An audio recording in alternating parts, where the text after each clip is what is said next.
Hello friends, कैसे हो आप सब। उम्मीद है सब अच्छे से होंगे। आप सबको भगवान बहुत खुश रखे। दोस्तों, पिछले दिनों आपने एसी फटने की खबरें ज़रूर सुनी होंगी।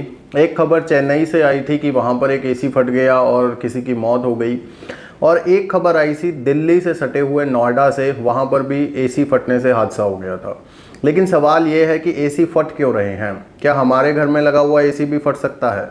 दोस्तों, इस वीडियो के अंदर मैं जो आपको जानकारी देने वाला हूँ, मैं चाहता हूँ कि आप उसको बहुत ध्यान से सुने और अपने चाहने वालों तक भी इस वीडियो को ज़रूर शेयर करें या फिर इस जानकारी को उन तक ज़रूर पहुंचाएं। एसी फटने की खबर कहीं से भी आती है तो दिल दहल जाता है, क्योंकि बहुत बड़ा हादसा भी हो सकता है। और जैसा आपने देखा भी होगा, खबरों में सुना भी होगा, चेन्नई में किसी की जान चली गई, नोएडा में भी अगर आपने फ़ोटोज़ देखी हो तो बहुत बुरा हाल हुआ, उस फ्लैट का आग लग गई।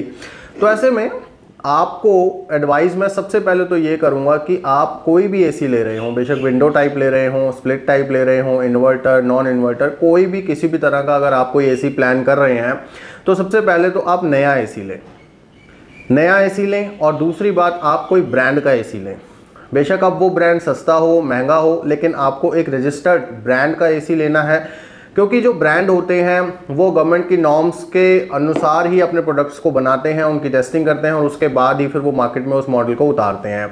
आपको मैं बेसिकली ये कहना चाहता हूँ कि जो एसी आपको बाज़ार में मिलते हैं बहुत ही सस्ते दाम के ऊपर, जो कि नॉन ब्रांडेड होते हैं, जिनका नाम पता नहीं होता कुछ ब्रांड का, लेकिन वो सस्ते में मिल रहे होते हैं आपको। ऐसे बहुत सारे ब्रांड हैं, मैं अब यहाँ पे किसी का नाम नहीं ले रहा हूँ, बट ये है कि आपको 30 या 25 हज़ार में ड्यूल रोटरी इन्वर्टर कंप्रेसर वाले भी एसी मिल जाएंगे।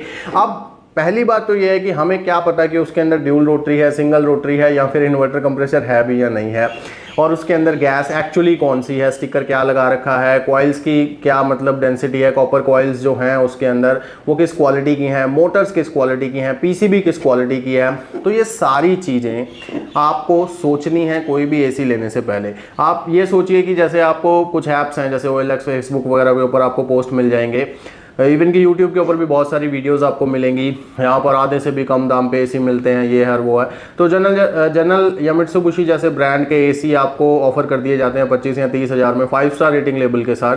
तो यहाँ पर आप समझ के चलिए कि वो सिर्फ और सिर्फ धोखा है, वो कोई ओरिजिनल एसी नहीं होते हैं, वो सिर्फ धोखा दिया जाता है। वो कोई और एसी होते हैं या फिर असेंबल हो सकते हैं, या चाइना से लो क्वालिटी के एसी इंपोर्ट किए जाते हैं जिसके ऊपर लेबलिंग कर दी जाती है किसी भी ब्रांड की। और वो कैसे की जाती है, इसके ऊपर मेरा वीडियो है, मैंने बनाया हुआ है ऑलरेडी, आपको आई बटन में मिल जाएगा, आप देख सकते हैं।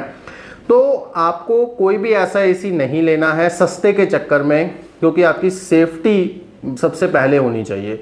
तो आप सस्ते के चक्कर में कोई बेकार एसी मत लीजिए, बेशक विंडो हो चाहे स्प्लिट हो, आपको एसी अच्छी क्वालिटी का और अच्छे ब्रांड का लेना है। और सेकंड थिंग, अगर आपको कोई एसी डिस्काउंट पे मिल भी रहा है तो उस मॉडल नंबर को उस कंपनी की हेल्पलाइन पे चेक करवाइए, उसकी वारंटी टर्म्स को चेक करवाइए, सीरियल नंबर चेक करवाइए उसका, उसके बाद ही मतलब उस एसी को आप लीजिए, अगर आपको बहुत ज़्यादा डिस्काउंट पे कोई आइटम मिल भी रही है। और दूसरी बात, बहुत सारे ऐसे भी काउंटर्स हैं जहां पर आपको सेलर वारंटी मिलती है। सेलर वारंटी का मतलब है कि मैं एसी बेच रहा हूं, वारंटी मैं ही बियर करूंगा, ब्रांड से कोई लेना देना नहीं रहेगा आपको। ऐसे जितने भी एसीज हैं या सेलर हैं उनसे आप बच के रहिए, क्योंकि ब्रांड अगर आपको वारंटी ऑफर नहीं कर रहा तो आप समझ के चलिए कि आप फिर क्लेम नहीं कर पाएंगे वारंटी कभी भी है। और सेलर वारंटी, सेलर तो कभी भी मुकर सकता है, ठीक है। और सबसे पहली बात, आपको अगर कोई प्रोडक्ट कहीं से भी लेना है तो जीएसटी बिल के साथ लेना है, क्योंकि जीएसटी बिल जब आप लेते हैं तो आपके पास पूरा प्रूफ रहता है कि आपने पर्टिकुलर मॉडल किसी ब्रांड का खरीदा है, और वारंटी भी फिर आप उस पर क्लेम कर सकते हो। तो सेलर वारंटी वाले पीस आपको नहीं लेने हैं और ब्रांड वारंटी वाले ही पीस आपको लेने हैं। और बिल्कुल लोकल ब्रांड असेंबल वगैरह एसी आप बिल्कुल मत लीजिए, मेरी तो यही राय है। बाकी आपके ऊपर है, पैसे बहुत ज़्यादा अगर आपको बचाने हैं तो आप कोई सस्ता ब्रांड ले सकते हो, बट यार अपनी जान से ज़्यादा कीमती कुछ नहीं होता, तो इसलिए इस तरह का रिस्क आप बिल्कुल भी मत लीजिए। उसके बाद बात करते हैं, आपके पास अगर विंडो एसी है, स्प्लिट एसी है, तो उसकी टाइम टू टाइम सर्विसिंग कराना बहुत ज़रूरी है। मैंने बहुत सारे लोग देखे हैं जो सर्विस नहीं कराते हैं, और उनके कंडेंसर कॉइल्स जो होते हैं, कंडेंसर कॉइल जो होता है वो विंडो एसी में पीछे वाला कॉइल होता है जो गर्म रहता है, और आउटडोर स्प्लिट एसीज में आउटडोर में जो कॉइल होता है उसको कहते हैं कंडेंसर कॉइल। तो कंडेंसर कॉइल साफ़ नहीं होते हैं, बहुत ज़्यादा गंदगी होती है उनमें। अब जब बहुत ज़्यादा गंदगी होती है तो बेसिकली क्या होता है, उसकी जो हीट होती है वो बाहर नहीं निकल पाती है। जो फैन होता है वो हीट को बाहर निकाल नहीं पाता है, क्योंकि वो एक जालीनुमा बनावट में होता है, लेकिन उस जाली में मिट्टी जम जाती है तो वो हवा क्रॉस नहीं हो पाती है और वो ओवर हीट हो जाता है। और ओवर हीट होने से क्या होता है, कंप्रेसर के ऊपर लोड पड़ता है और कंप्रेसर भी ओवर हीट होने लगता है, और इस चक्कर में कई बार कंप्रेसर ट्रिप हो जाता है। लेकिन अगर कंप्रेसर ट्रिप ना हो और वो रेगुलर चलता ही रहे, तब चांसेस हैं कि आपका एसी ब्लास्ट हो सकता है ओवर हीटिंग के कारण, ओवर प्रेशर के कारण। हो सकता है कंप्रेसर ब्लास्ट हो जाए, हो सकता है कंडेंसर की जो कॉइल्स हैं वहाँ पर कहीं पर ब्लास्ट हो जाए, फट जाए वो ओवर प्रेशर की वजह से, क्योंकि गर्म बहुत ज़्यादा हो जाती है गैस। तो ऐसे में condenser must be clean during servicing. जब भी आपके घर में कोई सर्विस करने आए तो आपको आउटडोर का कॉइल जरूर साफ कराना है, प्रेशर पंप से या फिर पानी मारकर, जैसे भी, मतलब आउटडोर का जो कंडेंसर कॉइल है वो हमेशा क्लीन होना चाहिए, ताकि आपके कंप्रेसर का हेड हाई ना हो, वो ओवर हीट ना हो, ओवर प्रेशर में ना जाए। तीसरे पॉइंट के ऊपर बात करते हैं, and that is voltage fluctuation. अगर आपके एरिया में वोल्टेज फ्लक्चुएशन होता है, वोल्टेज ड्रॉप रहता है, सर्ज रहता है, तो आपको एक अच्छी क्वालिटी का वोल्टेज स्टेबलाइजर जरूर यूज़ करना चाहिए अपने एसी के साथ। वैसे तो आपको हमेशा एक वोल्टेज स्टेबलाइजर यूज़ करना ही चाहिए, क्योंकि वोल्टेज स्टेबलाइजर वोल्टेज को स्टेबलाइज तो करता ही है, साथ में उसमें हाई लो कट ऑफ भी लगा होता है। अगर ज़्यादा वोल्टेज ड्रॉप हो जाए या सर्ज हो जाए तो वो एसी की सप्लाई को काट देता है। तो ऐसे में आपका एसी सेफ रहता है, पीसीबी वगैरह जो है सेफ रहती हैं, एसी के जो स्पेयर पार्ट्स हैं, अंदर जो कंपोनेंट्स लगे हैं वो सेफ रहते हैं। तो आपको अच्छी क्वालिटी का स्टेबलाइजर आपके एसी के साथ ज़रूर यूज़ करना चाहिए। अब होता क्या है कि जब हम स्टेबलाइजर नहीं यूज़ करते हैं तब कई बार वोल्टेज ड्रॉप हो जाता है, सर्ज हो जाता है, और फ्रीक्वेंटली जब ऐसा होता है तो पीसीबी के ऊपर असर हो सकता है, पीसीबी ओवर हीट हो सकती है, जिसके कारण जो वायर्स हैं, केबल्स हैं, वो ओवर हीट हो सकती हैं और उनमें आग लग सकती है, जिससे मोटर्स तक आग पहुंच सकती है और ब्लास्ट हो सकता है। ऐसी कोई बड़ी बात नहीं है, क्योंकि शॉर्ट सर्किट से भी ब्लास्ट हो जाते हैं, आग लग जाती है। तो ऐसे में आपको एक stabiliser for a safety point use ज़रूर करना चाहिए अपने एसी के साथ, ताकि उसको एक प्रॉपर वोल्टेज सप्लाई मिले, और अगर फ्लक्चुएशन हो रही है तो वोल्टेज सप्लाई को वो कट कर दे। अब बात करते हैं नेक्स्ट पॉइंट के ऊपर, जो भी सप्लाई से ही जुड़ा हुआ है।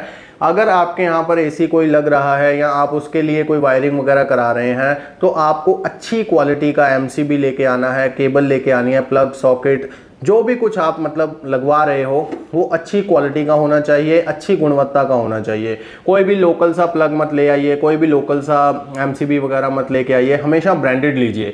एक ही बार तो आपको पैसे खर्चने हैं, कौन सा बार बार वहाँ पर स्पेंड हो रहा है। चलो यार 100 रुपये का आएगा, 200 का आएगा, 300 का आ जाएगा। अच्छे ब्रांड का एमसीबी वगैरह आप लेके आइए, जिसकी गुणवत्ता अच्छी हो, रेटिंग्स अच्छी हो, ताकि आपके जो एसी का लोड है वो ठीक से वो उठा सके। अगर आप अच्छी क्वालिटी की केबल या फिर प्लग वगैरह यूज़ नहीं करेंगे तो वो ओवर हीट हो जाते हैं जब लोड ज़्यादा पड़ता है। ओवर हीट होने से ही सारी प्रॉब्लम होती हैं। ओवर हीट होने से शॉर्ट सर्किट होता है, शॉर्ट सर्किट होने से आग लग जाती है। तो ऐसे में इन सब चीज़ों से बचाना बहुत ज़रूरी है एसी को। उसके बाद एक और बात बहुत ही ध्यान में आपको रखनी है, किसी भी टाइप की कोई एक्सटेंशन कॉर्ड आप यूज़ ना करें एसी चलाने के लिए।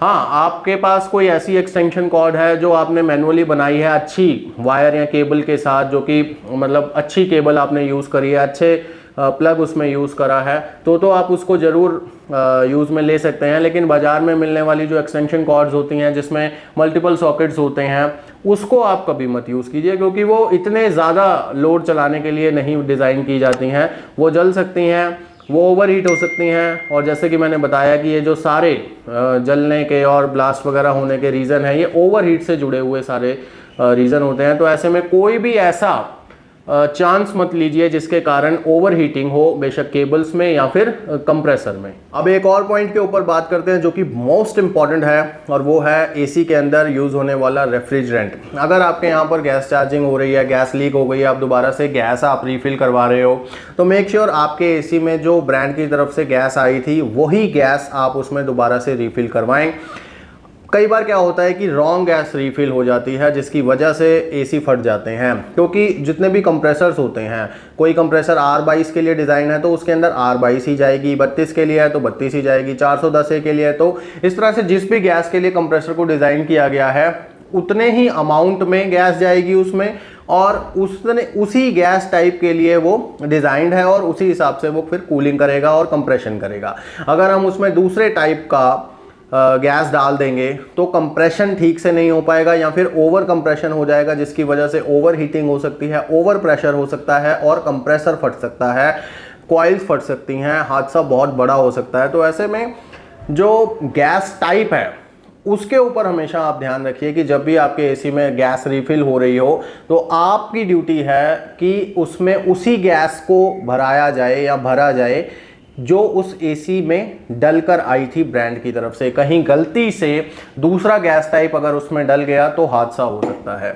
और ऐसा कई बार हो जाता है, कई बार गैस की अनअवेलेबिलिटी होती है, कई बार ऐसा है कि R22 गैस जो है वो अब मिलती नहीं है कुछ एरियाज़ में या बहुत ज़्यादा महंगी मिलती है, तो कुछ लोग दूसरी गैस डालने का एडवाइस कर देते हैं।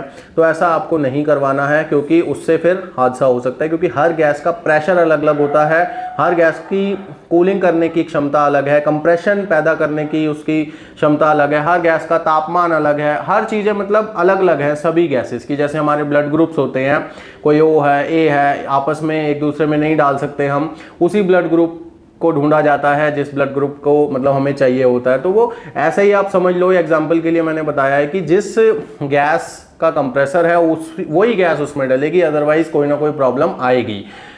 ऐसा नहीं है कि हमेशा ब्लास्ट ही होगा, कई बार ऐसा होगा कि कूलिंग नहीं मिल रही है आपको, कई बार कुछ ऐसा होगा कि वोल्टेज ज़्यादा कंज्यूम करने लग गया आपका एसी।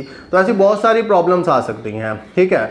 तो इन सभी से बचने के लिए ये ज़रूरी है कि जिस रेफ्रिजरेंट का यूज़ उसमें ब्रांड ने किया था उसी रेफ्रिजरेंट को बार बार उसमें रिफ़िल कराया जाए जब भी ज़रूरत पड़ती है या गैस लीक होती है। तो ये सारे जो पॉइंट्स हैं इनको अगर आप कंसीडर करेंगे या फिर इनको ध्यान में रखते हुए अपने एसी को चलाएंगे तो कभी भी ऐसी कोई दिक्कत आपके पास नहीं आएगी। और ऐसे बहुत सारे लोग हैं जो 20-20, 25-25 साल से एसी चला रहे हैं, कोई प्रॉब्लम नहीं आती। उनका जो सीक्रेट है वो यही है कि वो टाइम टू टाइम एसी की सर्विसिंग कराते हैं और जब उसकी रिपेयरिंग की ज़रूरत पड़ती है तो प्रॉपरली वही पार्ट्स या फिर उसी टाइप की गैस वगैरह उसमें डलवाई जाती है जो उसमें ब्रांड की तरफ से आती है। और जो भी आपको मैंने बताया वायर्स वगैरह, प्लग वगैरह जो है वो अच्छी क्वालिटी के आप यूज़ कीजिए तो इस तरह की कोई प्रॉब्लम नहीं आएगी। बहरहाल इस वीडियो में बस इतना ही। वीडियो में बताई गई जानकारी आपको अच्छी लगे तो वीडियो को लाइक जरूर कीजिए और अपने दोस्तों के साथ शेयर भी कीजिए ताकि उनको भी इन चीज़ों के बारे में पता रहे और वो भी सेफ रहें। मैं मिलूंगा आपको किसी नई वीडियो में किसी नए टॉपिक के साथ, तब तक के लिए गॉड ब्लेस यू दोस्तों।